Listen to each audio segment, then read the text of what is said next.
اللہ انہی لوگوں کے ساتھ تم کو دوستی کرنے سے منع کرتا ہے جنہوں نے تم سے دین کے بارے میں لڑائی کی اور تم کو تمہارے گھروں سے نکالا اور تمہارے نکالنے میں اوروں کی مدد کی، تو جو لوگ ایسوں سے دوستی کریں گے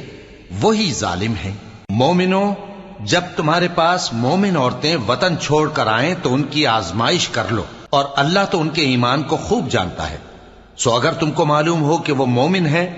تو ان کو کفار کے پاس واپس نہ بھیجو کہ نہ یہ ان کو حلال ہیں اور نہ وہ ان کو حلال ہیں، اور جو کچھ انہوں نے ان پر خرچ کیا ہو وہ ان کو دے دو، اور تم پر کچھ گناہ نہیں کہ ان عورتوں کو مہر دے کر ان سے نکاح کر لو، اور کافر عورتوں کے ساتھ تعلقات نکاح باقی نہ رکھو، یعنی انہیں کفار کو واپس دے دو، اور جو کچھ تم نے ان پر خرچ کیا ہو تم ان سے طلب کر لو، اور جو کچھ انہوں نے اپنی عورتوں پر خرچ کیا ہو وہ تم سے طلب کر لیں۔ یہ اللہ کا حکم ہے جو تم میں فیصلہ کیے دیتا ہے، اور اللہ جان